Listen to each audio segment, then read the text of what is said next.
mau wawancara yang seperti apa? Seperti apa yang aku mau, gitu ya. Tujuannya apa? Kemudian kamu menentukan tipe wawancaranya seperti apa, waktunya seperti apa, konteksnya seperti apa, formal atau informal.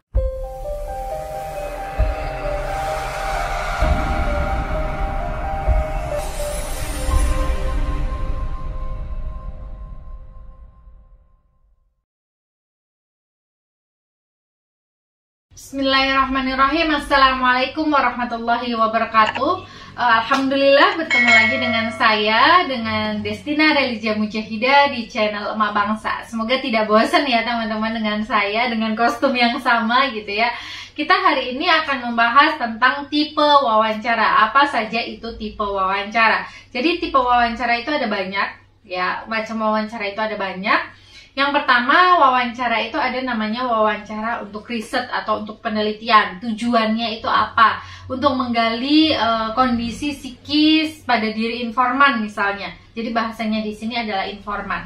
Kemudian yang kedua ada tipe wawancara untuk investigasi gitu ya. Investigasi itu biasanya dilakukan oleh polisi atau jaksa penuntut umum. Jadi wawancaranya itu lebih kaku sifatnya. Wawancaranya lebih kaku dan lebih terlihat memojokkan interviewee gitu. Kemudian ada juga tipe wawancara yang ketiga, yaitu screening interview. Screening interview ini biasanya dilakukan oleh teman-teman PIO, psikologi industri dan organisasi, untuk menyeleksi seseorang, screening gitu ya, menyeleksi seseorang untuk dapat menempatkan dia di sebuah posisi yang dirasa tepat untuk dia gitu.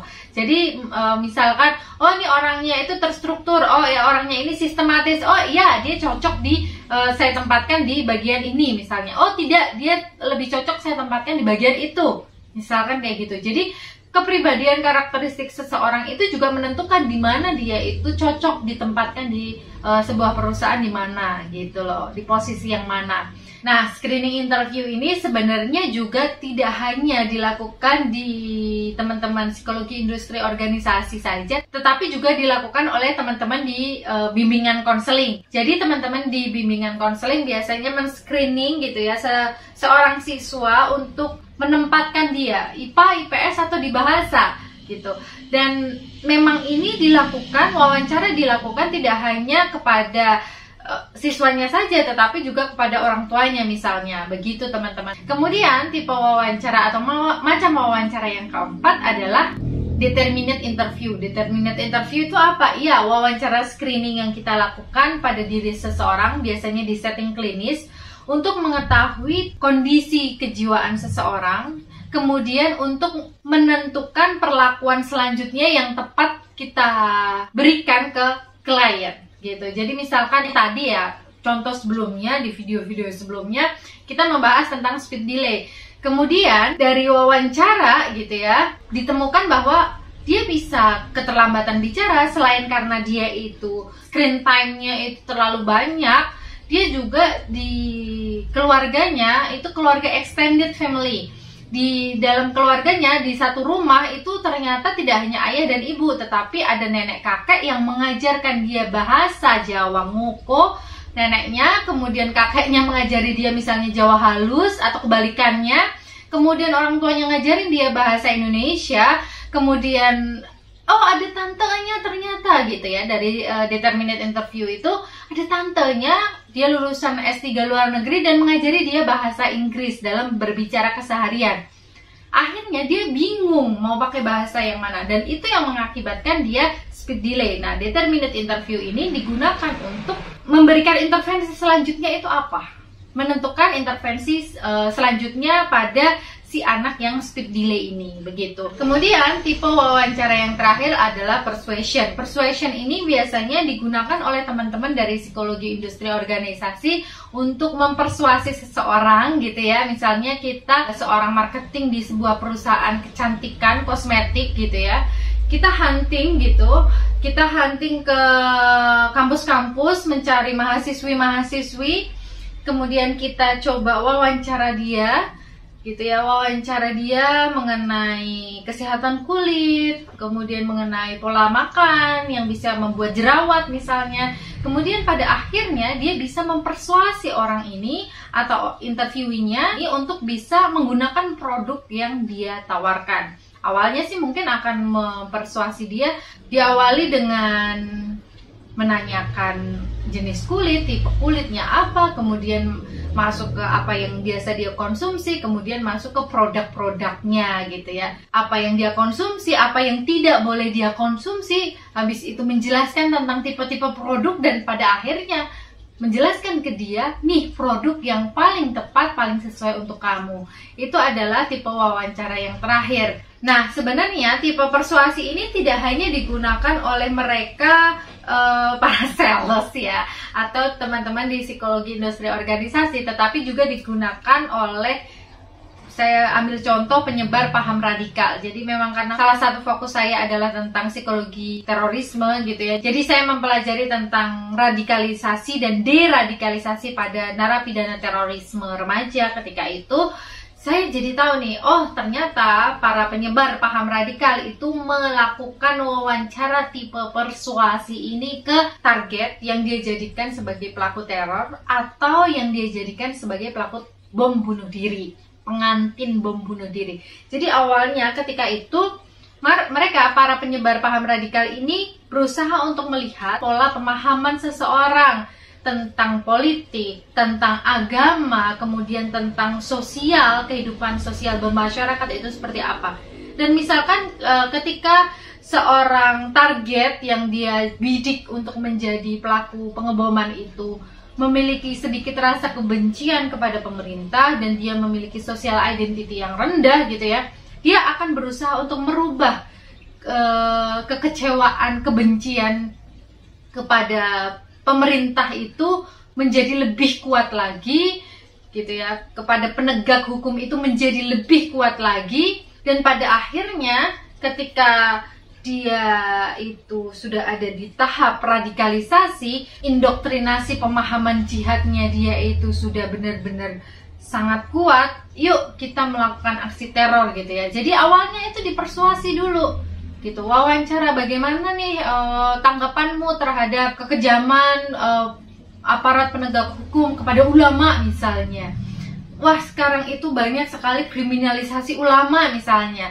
Dan ketika personal identity-nya dia nggak kuat, dia sedang ada di tahap pencarian identitas diri, jatuhnya dia akan lebih mudah untuk terradikalisasi, didoktrin, dipersuasi untuk memiliki paham teror dan juga paham jihad. Begitu teman-teman. Jadi itu adalah sekilas tentang tipe-tipe interview, dan melakukan interview itu juga terikat pada konteks. Konteksnya itu apa? Iya, formal atau informal. Kalau formal itu ya benar-benar rigid gitu ya teman-teman. Rigid, memang sudah diatur nih seperti ini. Mana nih yang termasuk formal, mana yang termasuk tidak formal atau informal. Oh, wawancara persuasi misalnya. Wawancara persuasi itu cenderung tidak formal atau informal. Wawancara seorang marketing pada calon customer, kemudian wawancara seorang penyebar paham radikal kepada calon-calon target yang akan dia bidik untuk menjadi pengantin bom bunuh diri. Misalkan itu adalah contoh wawancara informal. Kemudian contoh wawancara formal sendiri, misalkan wawancara yang dilakukan oleh seorang jaksa penuntut umum misalnya, atau seorang polisi gitu ya. Jadi rigid, apa yang dia dikatakan oleh interviewee akan dicatat gitu aja. Begitu teman-teman. Kemudian tipe wawancara ini juga akan terikat pada waktu. Terikat pada waktu itu maksudnya gimana? Iya, akan berproses mulai dari menit, jam gitu ya. Kemudian mungkin juga akan berhari-hari, berbulan-bulan, atau untuk riset-riset yang memang membutuhkan waktu yang dalam, penelitian-penelitian longitudinal misalkan, itu membutuhkan waktu yang nggak sebentar, yang nggak cuma sebulan 2 bulan, tapi bertahun-tahun, bahkan sampai 10 tahun atau lebih. Ketika itu setting risetnya adalah riset longitudinal gitu teman-teman. Jadi memang banyak sekali tipe interview, kemudian waktu interview juga bermacam-macam, mulai dari hanya sekian menit gitu ya, sampai sekian tahun. Dan juga konteks interview pun ada yang formal maupun informal, begitu teman-teman. Jadi monggo menentukan nih, aku mau wawancara yang seperti apa yang aku mau gitu ya. Tujuannya apa? Kemudian kamu menentukan tipe wawancaranya seperti apa, waktunya seperti apa, konteksnya seperti apa, formal atau informal. Nah, kemudian ada juga namanya problem dan kebutuhan dalam wawancara. Problem dan kebutuhan dalam wawancara itu apa? Iya, jadi ada dua nih, problem dan kebutuhan personal dan juga problem dan kebutuhan kelompok. Problem dan kebutuhan personal ini adalah terkait dengan seorang individu, apa yang terjadi pada individu, dan juga ada yang namanya problem dan juga kebutuhan kelompok. Itu misalnya terjadi penurunan motivasi karyawan di perusahaan X misalnya. Kenapa hal itu bisa terjadi? Kita cari tahu problemnya, kemudian kita assessment. Setelah kita cari tahu, setelah kita asesmen, kita rumuskan bagaimana caranya agar motivasi mereka sebagai karyawan itu naik gitu. Nah, ini meliputi teori, prinsip, praktek, dan juga fakta-fakta khusus. Misalnya apa? Oh, teorinya kayak gini nih untuk meningkatkan motivasi karyawan. Kemudian prakteknya harusnya seperti ini, prinsipnya seperti ini, dan ada fakta-fakta khusus. Benar-benar dia sudah naik nggak? Ciri-ciri motivasi karyawan yang turun itu seperti apa kalau secara teori? Kemudian fakta-fakta yang ditemukan di lapangan seperti apa dan bagaimana menaikkannya sesuai dengan teori dan fakta-fakta khusus. Oh, nih terjadi peningkatan gitu ya. Misalnya ada assessment, oh terjadi peningkatan motivasi pada karyawan, dan buktinya apa? Harus ada fakta-fakta khusus di situ gitu. Jadi itu adalah problem dan kebutuhan interview. Itu ada dua, meliputi problem dan kebutuhan individu dan juga kelompok. Itu terkait dengan tipe-tipe wawancara yang tadi ya teman-teman ya. Oke, mungkin cukup sekian teman-teman pembahasan kita mengenai tipe wawancara. Selanjutnya kita akan belajar mengenai struktur wawancara. Jika teman-teman suka, boleh like, share, dan juga subscribe. Wassalamualaikum warahmatullahi wabarakatuh.